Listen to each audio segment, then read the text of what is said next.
Well, it got quiet, so it must be time to start. We are in John chapter 19, and we're going to start back a little bit, and we didn't get quite as far as I thought we would last week. We may not get as far as I think we're going to tonight, but that'll be all right too. We're not on a schedule necessarily, so I'm going to review a little bit and talk about where we kind of left off last week. And chapter 19 is continuing Jesus's John 19, of course, is continuing Jesus's time before Pilate, and that started back in chapter 18. And there was a couple of different threads that we noted last week that you'll see as we go through. One is the green arrows and lines, and one is the purple. The purple is how many times that he talks about this idea of being king, or the accusation that they're making against him, that he made himself king, and Pilate asking him, "Are you a king?" and all of that conversation that's going on, that John is emphasizing for us to help us see that that's what the conversation is really about, and to help us understand who Jesus is. But also that green thread that's going through here, particularly with the conversation with Pilate, is different phrases. There's three times where Pilate would just flat out say, "I find no fault in him," that he's innocent. But there's other little phrases like that form this thread that goes down through here with Pilate doing it. Now, we talked about last week, Pilate became the governor of the region in about 26 A.D. It's funny because there's for a lot of years there was lots of controversy about skeptics thinking that Pilate wasn't real, that he was just made up. It was one of the things that they would use to try to talk about the Bible being not an accurate historical source, because it makes Pilate such a prominent figure, and yet there's no archaeological evidence for Pilate anywhere. And that was true until 1961, and then they dug up a stone. It's called the Pilate Stele, or the Pilate Stone. Y'all got to see it whenever y'all were in Israel. I did too. But it's got basically all of it you can't read, but what you can read, it tells you that Tiberius, who was the emperor at the time, that he had appointed Pilate as governor of that region. And suddenly there was archaeological evidence. And it's funny because we don't necessarily need the archaeological evidence to trust and believe the Bible, but the more stuff that they discover, I don't know of any. Maybe you know of one, and you can tell me later on if that's the case. I don't know of any archaeological evidence where they found something that made the Bible look bad. All the things that they say looks bad about the Bible, the more we learn about science and history and archaeology and all those things, just keeps proving the Bible correct, which we're not surprised at, but the world is like, well, maybe they did get that about Pilate right after all, But we mentioned last week, Pilate already had a reputation of being bloodthirsty and being a really heavy-handed kind of leader.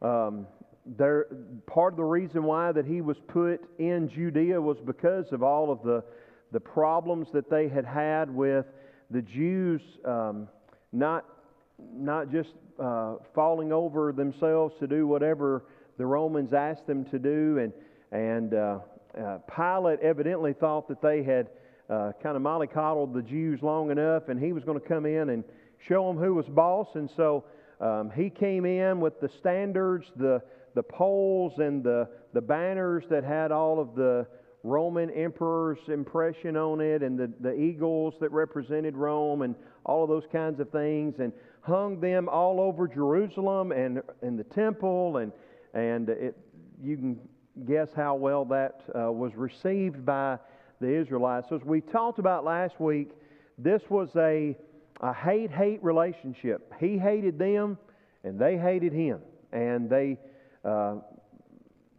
they tried to push each other's buttons as often as they could. By the time that Jesus is arrested, though, Pilate has done enough that he's already, the historical records show that he's already been warned that you need to You need to. You're making things worse. You're going in there and throwing diesel on the fire, and it's just making an explosive situation even worse than what it was. And if you keep on being so heavy-handed and causing so many problems yourself, then we're going to pull you out of there, and you're going to lose your position of authority that you have. And so he was kind of a little bit, had his hands tied to some degree, and the Jews knew that, and they used that to their advantage, of course. But so here you've got Pilate, and we didn't really talk about this as much last week, but we'll kind of think about it from this perspective this week.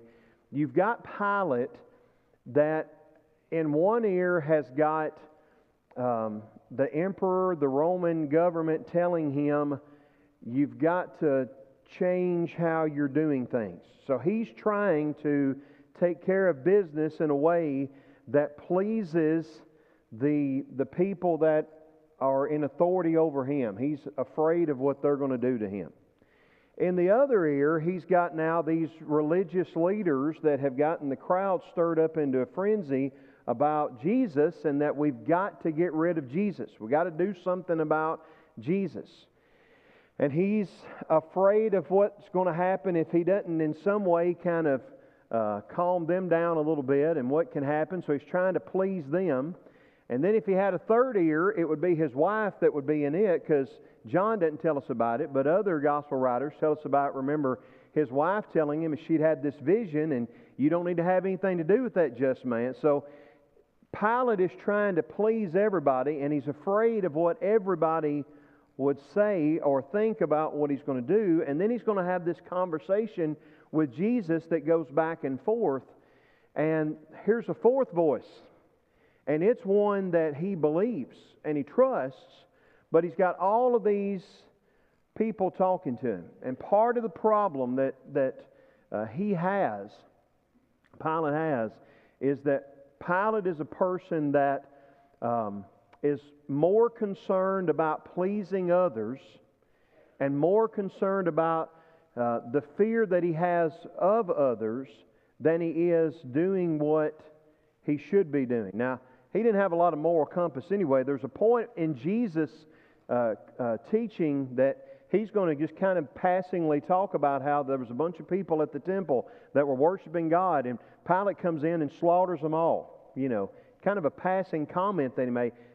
Pilate was, again, bloodthirsty and ruthless and didn't have much of a moral compass anyway. But even when he knew the right thing to do, he was listening to the voices of others. And there's a great lesson for us as we study Pilate, in making sure that we are not controlled by our fears of others, that we're not controlled by pleasing others, but rather that we're willing to do the right thing. The point of this idea of Jesus being king is not just recognizing that he is the king, but am I willing to make him king of my life? And of course, Pilate is not. Are we willing to? So they brought him before him. John doesn't tell us about him sending him to Herod, but he thinks that when he figures out that Jesus is from Galilee, maybe I can get out of all of this, and I'll just send him to Herod because that's Herod's jurisdiction. Herod wants him to do some parlor tricks for him, and he gets bored with him and sends him back to Pilate, and Pilate's stuck with him again. So at the beginning of chapter 19, he flogs him. We talked about last week about scourging and what all that involved and what it was like. They twisted together a crown of thorns and put it on his head. They're mocking him and making fun of him. We talked about the pain, of course, that Palestinian thorns, how big they were, how that would cause. It's also, I've always thought it was kind of ironic that they made the crown out of thorns, because if you'll recall, that was one of the curses that sin brought onto the earth, was thorns. I don't know if you ever thought about that, but there wasn't thorns and weeds and those kinds of things until sin. That was part of the punishment that God gave Adam and Eve in the garden. So they put this on him. They put the purple robe on him. They're making fun of him. There's been emotional abuse, and there's been verbal abuse, and there's physical abuse, and all of this. They're striking him with their hands. One of the cruel things that they would do, the Roman soldiers, to just really just make things more miserable for prisoners is they would blindfold them. Typically, it was a group of 4 soldiers that was involved in a crucifixion process, so probably there were 4 at least Roman soldiers that are doing all this. But one of the things they would do is they would blindfold somebody and they would slap them and say, "All right, guess who hit you?" And if he couldn't guess, then they'd hit him again, And especially for someone like Jesus, they're going to say, "Well, prophesy, tell us who it is," But it's all of this just fun and games in their mindset. So Pilate brings them back out in verse 4. I think maybe Pilate thought if I beat him bad enough and make him look bad enough, they see that, maybe that'll satisfy them. And again, he's saying, "I find no fault in him. I find no guilt in him." And then they're calling on them to crucify him. Again, Pilate says, verse 6, "I find no guilt in him." They talk about how that he's committed blasphemy. Of course, Pilate and the Romans don't care about that, but that he's made himself the Son of God, and we kind of ended around this area. Pilate heard that statement. He was more afraid. Maybe he was a little superstitious, and that's why that he had that fear of what was going on here. But he goes into his headquarters again, and again he's talking to Jesus. He says, "Where are you from?" Remember, that was a conversation that had gone on earlier several times in John, where they're trying to figure out where he's from and where he's going.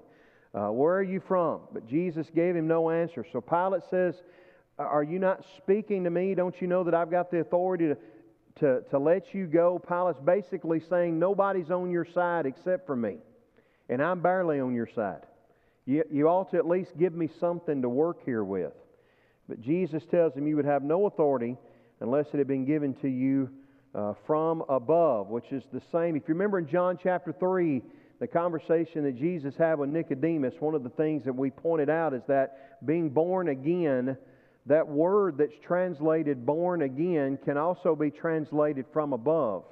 And we talked about when we studied John 3 that I really think that's the idea that Jesus is saying is born from above, not from the earth, but born from above. Well, it's the same word that's used here.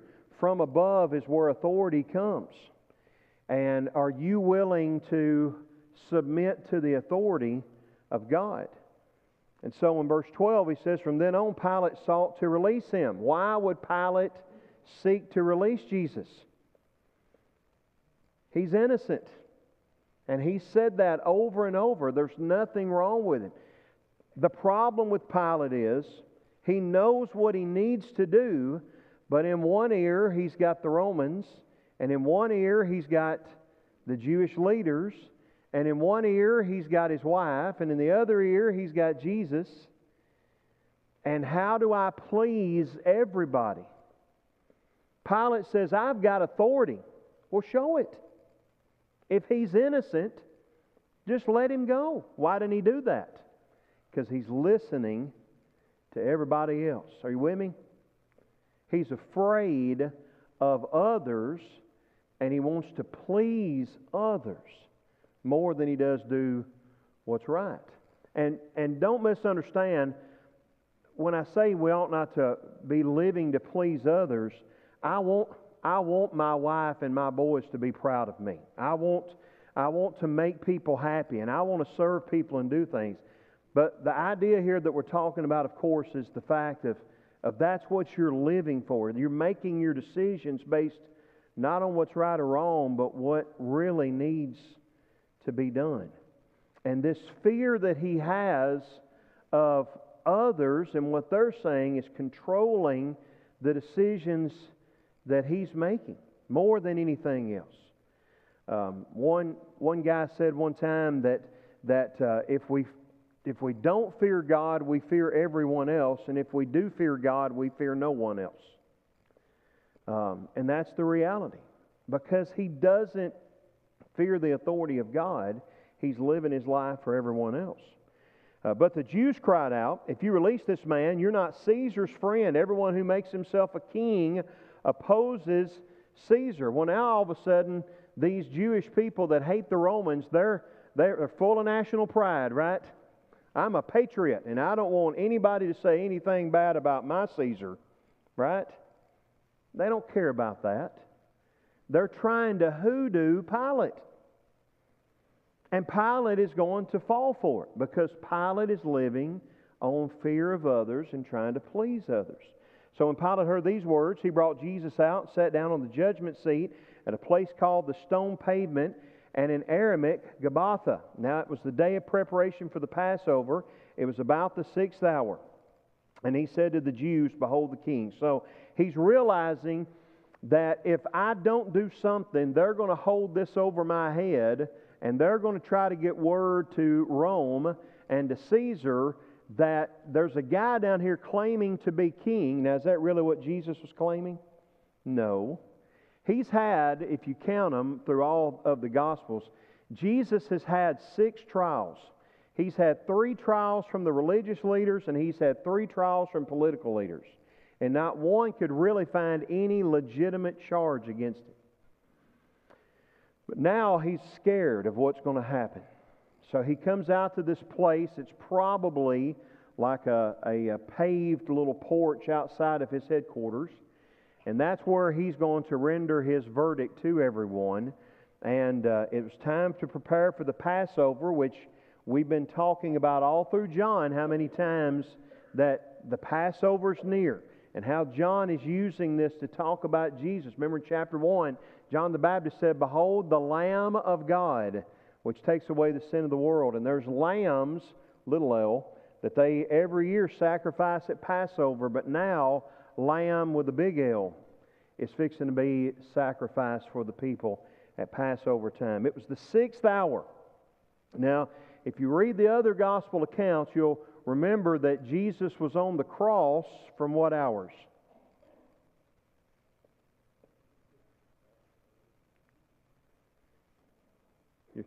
You're talking, but you're not communicating. From the 6th hour to the 9th hour, right? So, Jewish time, that would be noon, because they started at 6 in the morning, approximately. About noon to 3 in the afternoon. Here he says they're still in front of Pilate, and it's the 6th hour.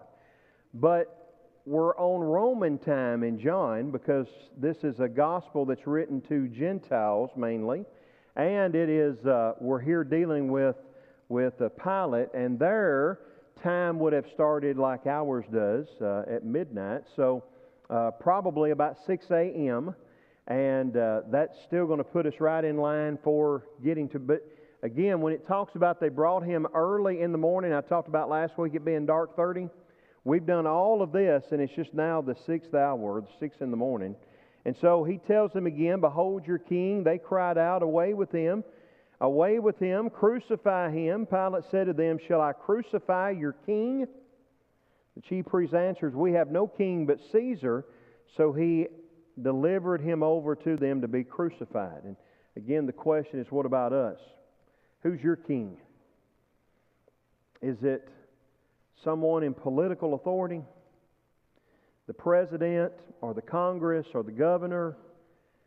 Is it a neighbor? Is it a boss? Who are you living to serve? You know, when the Revolutionary War began in Lexington, that was one of the things that was said, that the British Army came marching up the road and all those Minutemen are there, and they told them to surrender their guns and to surrender in the name of the King, and they said, "We have no sovereign but God and no king but Jesus." Is that the way that we really live our lives? No sovereign but God, no king but Jesus.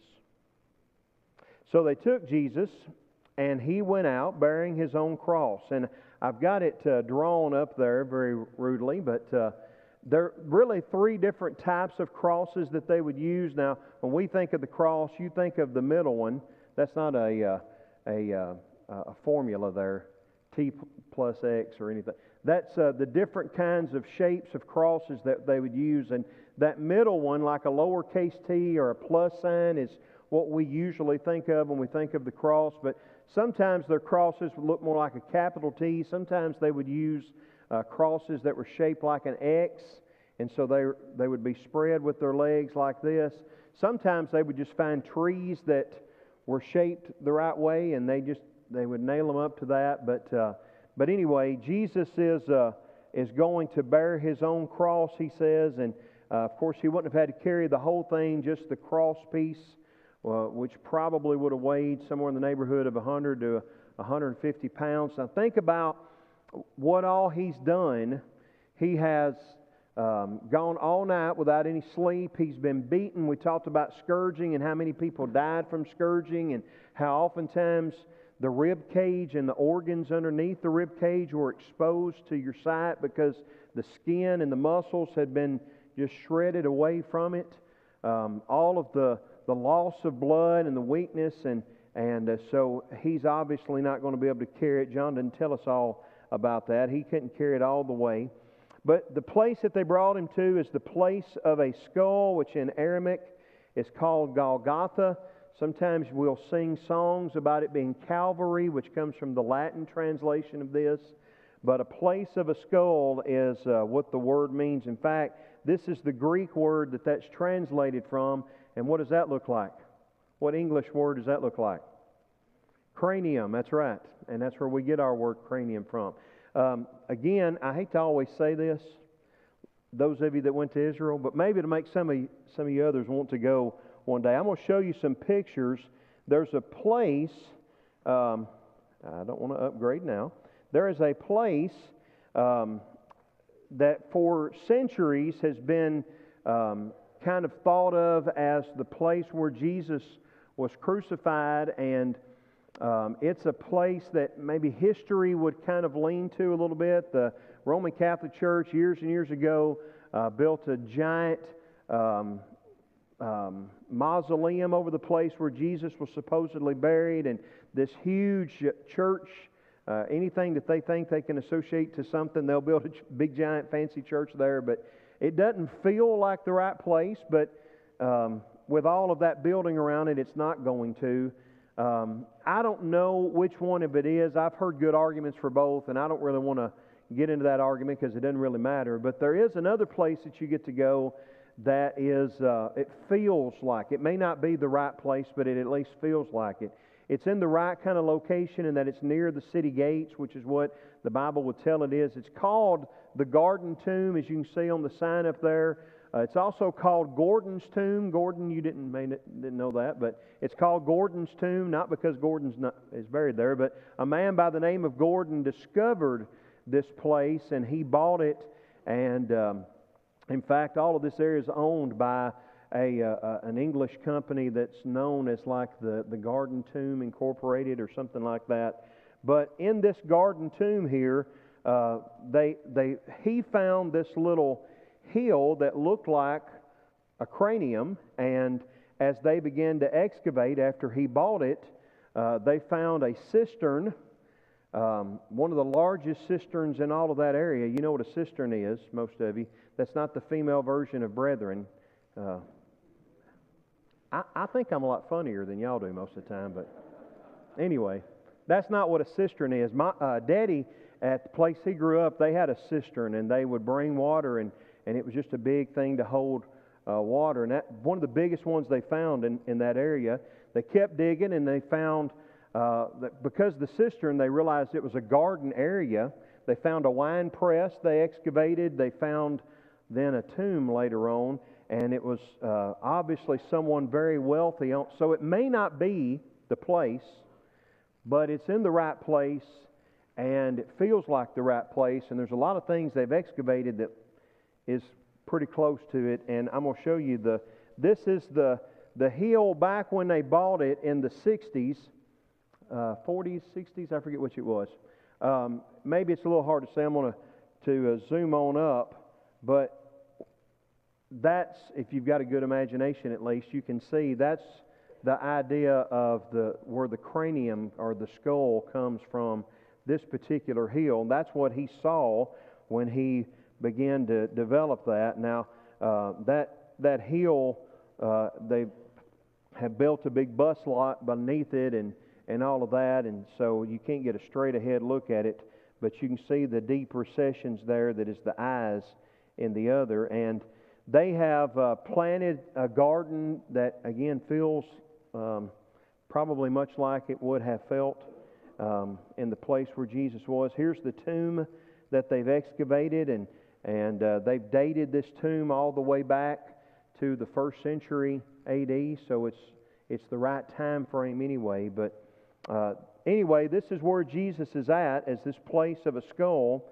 Golgotha, and it's there that they crucified Him with 2 others, one on either side, these criminals. And crucifixion was something that was, the Romans didn't develop it. The Persians actually invented it. The Romans perfected it.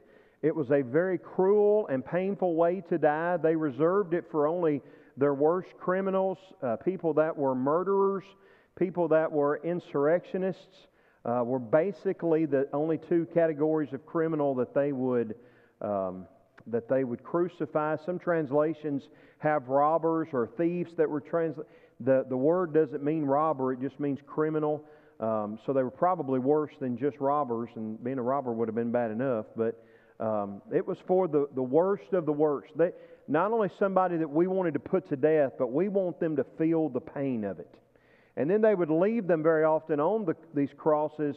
They would typically crucify up on a high hill like this hill, usually on the side of a road, because they wanted it to be like a big giant sign that says, this is what happens when you mess with Rome.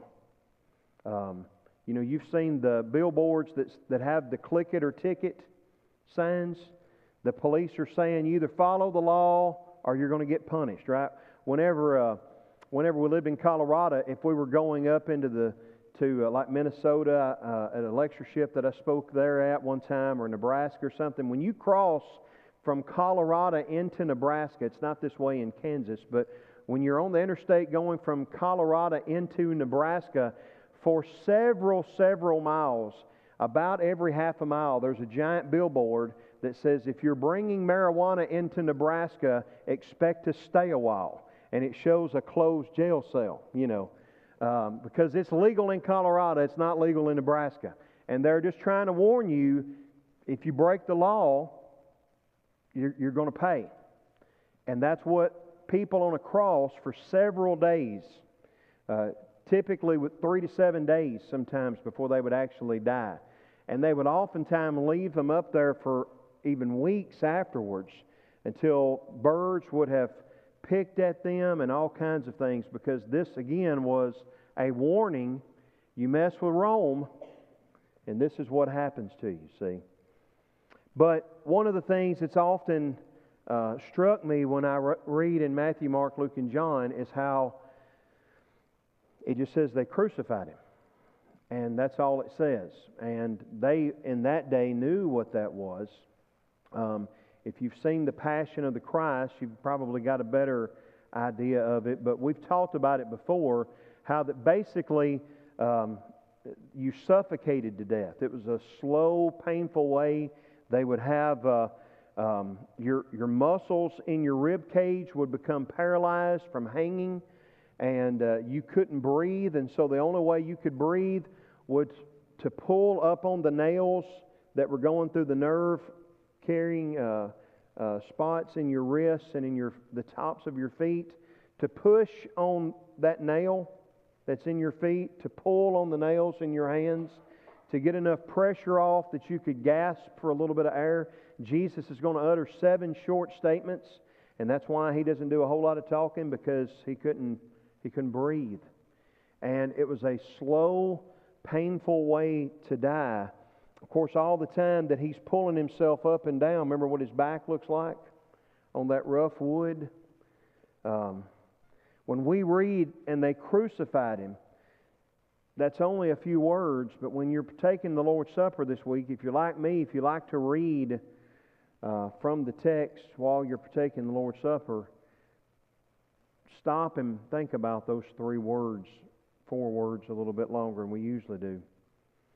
Pilate also wrote an inscription, and he put it on the cross. It read, Jesus of Nazareth, the King of the Jews. And so here we're still seeing this phrase throughout the text. Many of the Jews read this inscription, for the place where Jesus was crucified was near the city, and it was written in Aramaic and Latin and in Greek. Now, the ESV calls this Aramaic, and this word can be translated as Hebrew or Aramaic because the Hebrew language had kind of morphed into more people spoke Aramaic at this time than other. But you can see the Greek word itself looks like Hebrew, and that was really these three languages not only would encapsulate basically everybody that was around, but they were three really important languages. Hebrew or Aramaic was the religious language in Jerusalem.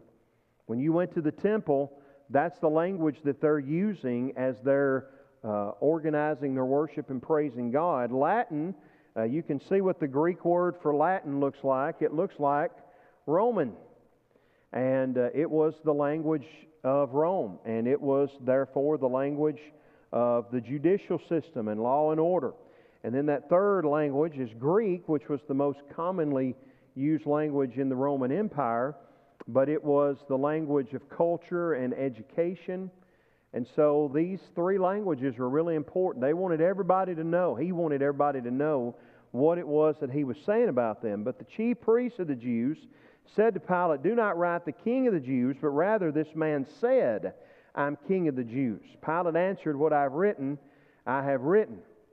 So Pilate writes this sign, and you've got to think that probably this is kind of his last way to kind of gig them a little bit. You kind of got me over a barrel here, but one last little gig I'm going to give you. I'm going to write that this man is the King of the Jews. And they don't like that. They don't want him to be their king. Yeah, that's his little jab at them. So they're going to be the editors for Pilate. Instead of putting that, put that he said that he was the King of the Jews. But the way that this is one of those, you don't have to know Greek to go to heaven, but sometimes when you look up some things, it can help you a little bit. The word that's translated there in verse 21, the Jews said, it's in imperfect tense, which means it's something that was a continuous action. So we might translate it maybe a little bit more accurately. They kept saying and kept saying and kept saying and kept saying. They didn't just go to him once and say, "Hey, how about this?" They're just constant. "Hey, Pilate, would you change it to say that, hey, we need you to change this. Hey, Pilate, will you change this?" Over and over and over. And when Pilate answers and says, "What I have written, that written is in the perfect tense, which means it's a once and for all kind of action. So they're constantly saying, "Pilate, will you change it? Pilate, will you change it?" They keep on saying, "Pilate, will you change it? Will you change it?" And he says, once and for all, "What I said is what I said." It reminds me of like whenever we were kids and we were constantly, "Mom and Daddy, can we get a toy? And finally Daddy would say, "I've told you once, I'm not telling you again." That's what Pilate has done here. What I've written, I've written. So then the soldiers, when they crucified Jesus, they took his garments and divided them into 4 parts, 1 part for each soldier, also his tunic, but the tunic was seamless, woven in one piece from top to bottom. Here's that same word "from above" that we see in chapter 3 and verse 3. So they said to one another, "Let us not tear it, but cast lots for it to see whose it shall be." This was to fill the Scripture, and we'll get to the Scripture in just a minute. But there were 4, a Jewish male, his clothing that he typically wore, there were 5 parts to. There was the outward tunic that they wore like a jacket or a coat. There was an inward tunic that actually went against the skin. There was a belt.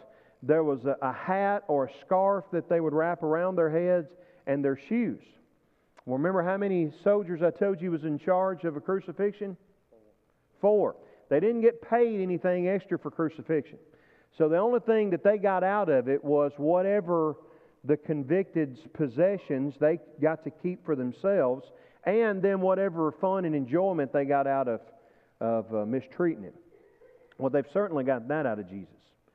But these 4 guys divide 4 of his pieces of clothing, and then there's a 5th piece. How do we do that? Well, you might normally tear it into 4ths, but because it was one piece, which would have been unusual, that you would have that much material that you could make one solid garment out of, they said, "Let's not tear it, we'll gamble over it." And he says that fulfills a passage, a prophecy of Psalm 22 and verse 18. They divided my garments among them, and for my clothing they cast lots. Psalm 22 is a psalm that David wrote when he was surrounded by enemies, and David felt like God had abandoned him. He knew he hadn't, because the last third of that psalm, he talks about, now I know you're going to save me, and when you do, I'm going to sing your praises everywhere. But he felt abandoned by God, and it's Psalm 22 that Jesus will quote when he says, my God, why have you forsaken me? Go back and read, especially the first half of Psalm 22 sometime, and see all the parallels between David and what he was going through and Jesus and what he went through on the cross. And it's very telling, and that's why so many times in the book of Hebrews and in the Gospels, they're going to point back to Psalm 22 talking about Jesus. So the soldiers did these things, but standing by the cross of Jesus were his mother and his mother's sister, Mary the wife of Clopas, and Mary Magdalene. And these four women, it's interesting, he's been telling us about these four soldiers who didn't believe. They would have also had a centurion that would have been over them. So a total of 5, really. Now he's going to tell us about 4 women that did believe, and one other man that's going to be there, that disciple whom he loved. So there's a little bit of a contrast that's going on here. These 4 women, if you'll look at the other gospel accounts, it's not the exact same list that's given every time. And it could be that these 4 women here are, there's not just 4 women, that there's others. I've got a little chart that I wrote out here. You've got here in John, Mary, the mother of Jesus. You've got the sister of Mary. You've got Mary of Clopas. It says Mary, wife of Clopas, but wife of is not in the original language. So it's actually Mary of Clopas. So it could be that Clopas is Mary's son. It could be that Clopas is Mary's husband. We're just not sure which it is. Are you getting the idea that Mary is a common name back then? It gets a little confusing sometimes. But there's a 4th lady, and that is another Mary, Mary Magdalene. And you can see Matthew, Mark, Luke, and John, which ones that are used where. And so if you look at the other gospel accounts in Matthew and Mark, he talks about there being a Mary who is the mother of James and Joseph, or Joses. It's the same name, different way of saying it. There's a mother of the sons of Zebedee. Now, who are the sons of Zebedee? James and John. And then there's Salome, which is that name is only mentioned here in these different accounts in Mark of the list of women that were there. So the thought process is that, and you may not agree with this, and that's fine, because I'm kind of drawing a little Corey 3:16 into this a little bit. But the thought process by, I think, most people is that probably the Mary of Clopas, whoever that is, that Clopas is probably her husband, and this James and Joseph, the Mary that's the mother of James and Joseph, or Joseph, is the same woman. Her husband is Clopas. James and Joseph is her 2 sons, her and Clopas' 2 sons. The sister of Mary, the mother of Jesus, a lot of people then think is the same person as Salome, also the same person who is the mother of the sons of Zebedee. So if Zachariah's wife is Salome, and her and his sons, James and John, what relation then would she be to Jesus?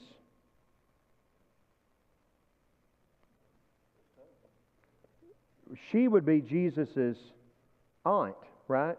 If she's Mary, his mother's sister, which would make James and John Jesus' first cousins, which maybe that's not the case, I don't know, but it's interesting to think about anyway. But you got these four women that are there, and Jesus looking down, here's one of those statements that He's made. Other statements that He's made have been, Father, forgive them, for they know not what they do. Now, guess how many times those Roman soldiers had ever heard that from a person they were crucifying? I don't know. I'm guessing it's not real often. They probably heard a lot of people saying, I'm innocent. I'm not going to ask our two resident judges to answer, but I'm going to bet they would tell you that they don't have a whole lot of people stand before them that's ever said, I'm guilty. They got me red-handed. We're always innocent. I bet they heard that. I bet they heard, help me out, get me off of here. I bet they didn't hear, Father, forgive them, for they know not what they do. Who's Jesus concerned about? Who's He concerned about? Others. He's also told one of those criminals that's crucified, one of them makes fun of Him. Both of them do at first. One of them makes fun of Him. The other one doesn't. He says, what are you talking about, man? We deserve to be here. But this guy is innocent. Maybe it was that, Father, forgive them, is why he said that. And Jesus says, today you'll be with me in paradise. Who is Jesus concerned about? Others. And it shouldn't surprise us, because that's why He's on the cross. It's because of others. I don't know about you, but when I'm hungry, or I've got a headache, or I'm sick, guess who I care about? Corey. He's waited on me when I was sick before. It's all I care about. I can't imagine the pain and the agony that Jesus is in. Now He's going to say later on, I'm thirsty. And He's going to say, I feel like God has forsaken me. But He's concerned about others. And so, He looks down and He says to His mother, Woman, behold your son. Then He said to the disciple, now who's the disciple we've been saying in John? The disciple? John. Or the disciple whom He loved. Or the disciple that leaned upon His breast. He said to the disciple, behold your mother. From that hour the disciple took her into his own home. There's four women there. How many people had been followers of Jesus? In the book of John, how many people have been following Jesus around? How many? 12. Was it just 12? Multitudes, right? They're chasing Him around the sea, trying to get to the other side before He does. There were at least 12 that really stuck with Him a lot, though, right? In fact, we found out one of them was a rat, but the other 11 are up there. We give Peter a hard time because he says, even if I'm put to death, I'm not going to deny you. Never. But the other 10 that was up there, guess what they said? The same thing. Where are they at? And we get to this point where Jesus is on the cross and He looks down and there's only one man left. And there's four women. Now, Gordon, if you would, I forgot to get the announcement slides. Will you go, clipboard rather, will you go get that out of the office? While he's doing that, this is what we're going to wrap up with, and we'll come back next week and finish this up. But how many times have you seen in your family or in your congregation where we're looking high and low for a man to step up and be a follower of Jesus? A man that will preach. A man that will teach. A man that will be a leader in his home or in the church. A man that will follow Jesus no matter. And how many times, men, do we not do that? But we're surrounded by women that are. It's a reality. I don't know why it's that way, but it's a reality that you can see when you go out to the student center. Guess what the ratio of college girls and college guys there are. I'm not sure the exact number, but there's a lot more girls, which if I was a guy in college would make me want to go there, even if I didn't like Jesus, really. But we need men to start stepping up and letting Jesus be king. But that's love. That's what I wrote at the end in my Bible and on this electronic version. It's love that John is willing to take her into his home and care for her. And there's a little bit of variance in the different non-inspired accounts of how long she lived. Some people say it was just a few years, some up to 15 years, but John took care of her. But it's even more love that Jesus is in agony and he cares more about others than he does himself. Pilate, by the way, 4 years after this occasion, the historical record shows us that 4 years later, and if you would go get a microphone, I'll let you say the prayer, because I was talking before class and I didn't do what I should have.